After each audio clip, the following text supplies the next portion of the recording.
Nandito na tayo sa spot mga kaspero. Ito talaga yung sinasabi natin, adventure spearfishing. Gawa ng ang ganda ng mga rock formation. So pumasok tayo sa lugar na medyo mahirap. Kaya ito yung sinasabing adventure talaga. So dito tayo magda-dive. Last year nag-dive kami dito at maraming long nose. Sana ngayon makahuli tayo ulit ng marami-rami. Kasama natin yung mga master natin, si Bro Jeff, si Master Kevin, tsaka si Master Danny. Ayan. O, ano masasabi nyo sa adventure natin? Bro Loy, hirap na kasi kulang yung paa. Ay, kompleto naman yung paa, kaso may diferensya. Ayan. Huli lang ng maliit. Nakahapon din.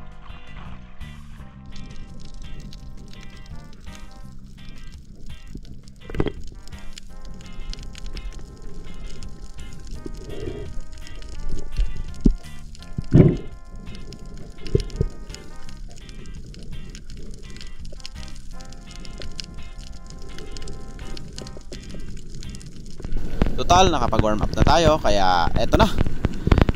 Sisid na tayo sa malalim na part mga kaspero. Ang lalim ng sinisisid natin ngayon 18 meters.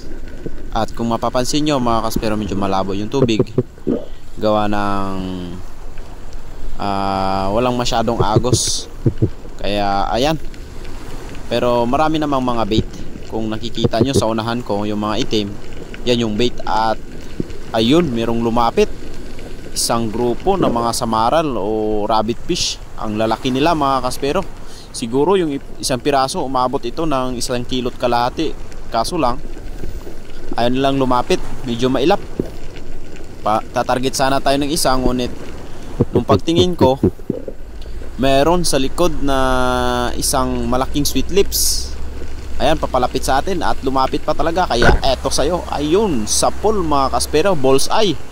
Tagos, pabuntot na part. Kaya walang kawala. Ang ganda ng pagkatama natin sa Oriental Sweet Lips mga kaspero.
At sumisid ako dito sa may buhangin na part.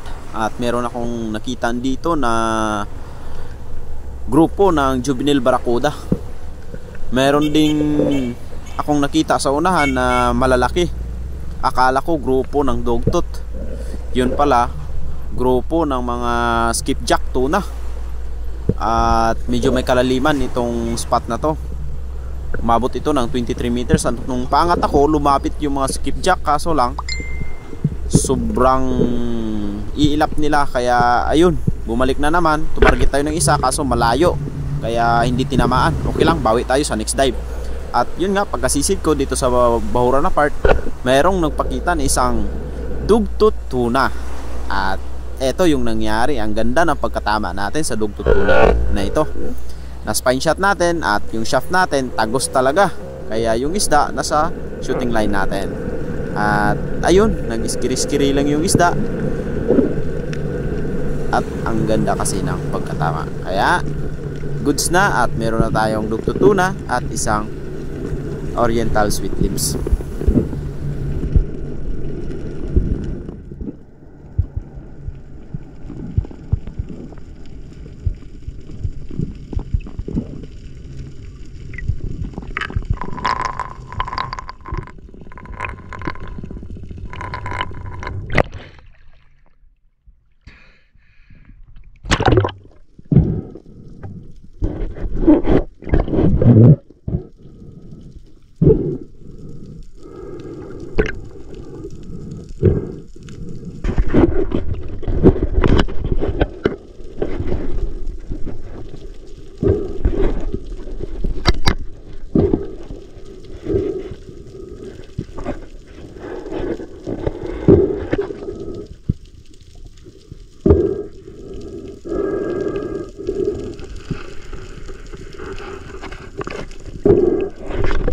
Pagkatapos natin na secured yung dugtutunan natin, nag-dive ulit ako sa buhanginan na part. At pagbaba ko mga kaspero, nag-sand popping ako. Nagtapon ako ng buhangin para ma-attract sa atin yung mga isda. At meron akong napansin dito na isang barakuda. Good size na sana yun, malaki yun mga kaspero. Maabot siguro ng mga 8 kilos yun. Kaya nagtapon ako ng buhangin. At ayun, kung napapansin nyo, ginamitan ko na rin ng squid sign para lumapit. At nandun lang talaga siya mga kaspero. Ayaw talagang lumapit. Kaya nung tinutukan ko, habang tinatawag, ayan na, lalapit na sana. Kaso merong mas malapit. Kaya ito na lang pinana ko. Sure ball na. Kasi sobrang lapit mga kaspero. Ayan, kung napapansin nyo, ang ganda ng pagkatama natin dito. Sapol na sapol. Kaya meron na tayong pangatong isda. Yung isang great barracuda. At ang ganda ng pagkatira natin dito sa isda na to.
At ito na yung pang-apat na isda natin mga kaspero. Yung ginawa ko dito, nag-blue hunt ako. Medyo may kalaliman talaga itong spot na to. Umabot ito ng mahigit 30 meters. Ngunit yung ginawa ko, nag-free fall lang ako. Then hanggang 25 meters na ako. Nag-stop ako ng 25 meters. At tumingin sa paligid. At ito yung nagpakita mga kaspero. Paglingon ko sa gilid, andyan yung king mackerel o tangigi. Kaya ayun, squid sign ulit, hinabol, pinana, sapol sa gitna mga kaspero. Ang ganda ng pagkatama natin sa king mac na ito, gitnang gitna. Kaya hinayaan ko lang siya mga kaspero na hilahin yung tali natin. Hindi ko siya pinigilan para hindi matanggal mga kaspero. Pero ito yung nangyari pagdating natin sa taas mga kaspero.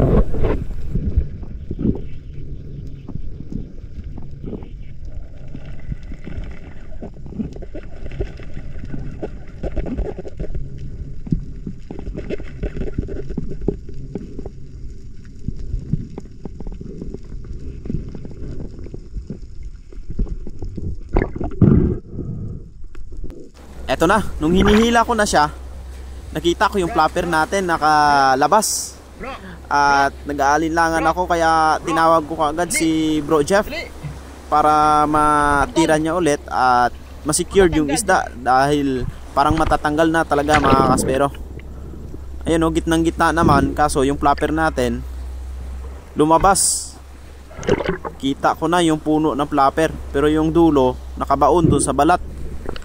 Kunting galaw lang ng isda, matatanggal na to, kaya masasayang yung king mac natin. Kaya ayan na si Bro Jeff, buti mabilis siyang pumunta at sinecond shot niya. At ang ganda ng pagka-second shot niya mga kaspero. Ayun, tagos na tagos, kaya secured yung king mackerel natin ngayong araw mga kaspero.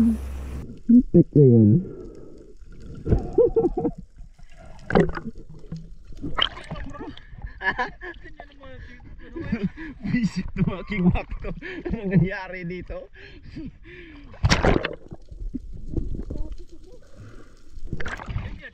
Oh?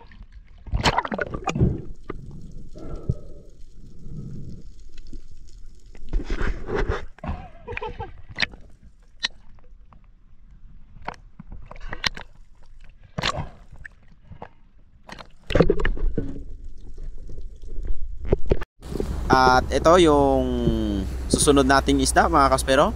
Same spot at same pa rin yung ginagawa natin. Go down, free fall, and look around para makita natin kung ano yung lalapit sa atin. At ito, hawak-hawak ko na yung isang king mac natin na huli. At tinitingnan ko yung paligid, baka merong lumabas ulit na king mackerel. Kaya ito yung nangyari. Tingnan nyo mga kaspero, lalabas yan bigla yung king mackerel. Ayan na mga kaspero, nakita ko na. Umakyat siya galing sa baba, kaya pinana ko na. At ang ganda ng pagkatira natin dito sa ikalawang king mac natin. Tagos na tagos hanggang shooting line. Kung mapapansin nyo sa slow mo natin mga kaspero, ayun o, hanggang shooting line, walang kawala na itong king mac na to. Kaya ang ganda ng pagkatama, walang kawala, shooting line. At hinayaan na natin na tangayin yung tali natin dahil mahaba naman yan at mapapagod mga kaspero. At nung pag-angat ko, hinila ko siya. At nung pagkahila ko, nakuha ko talaga siya mga kaspero. Gawa ng tagos hanggang shooting line. Walang kawala dahil yung shaft natin nakabalagbag sa katawan ng king mac.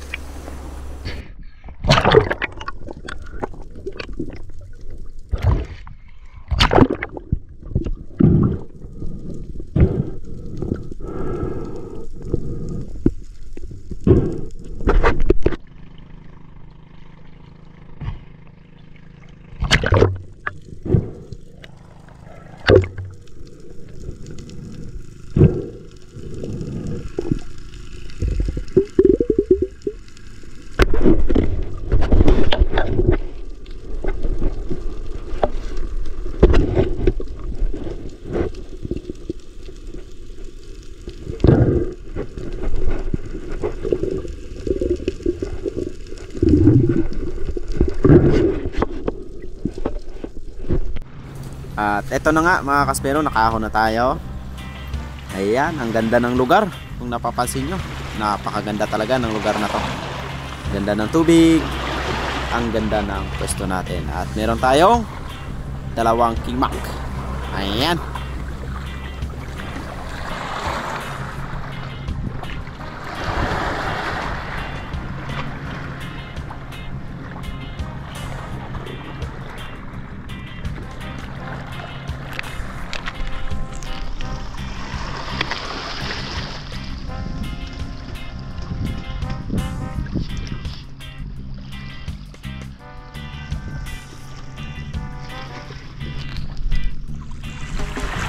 At ito pa yung ibang huli natin, buhat-buhat ni Master Kevin at saka ni Master Jeff.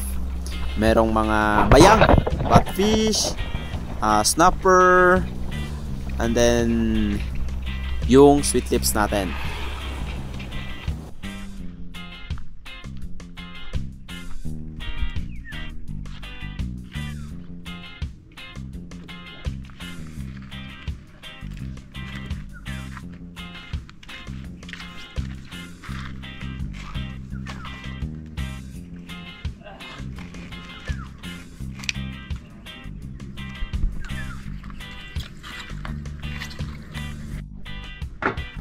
Arriba na, uwi na tayo.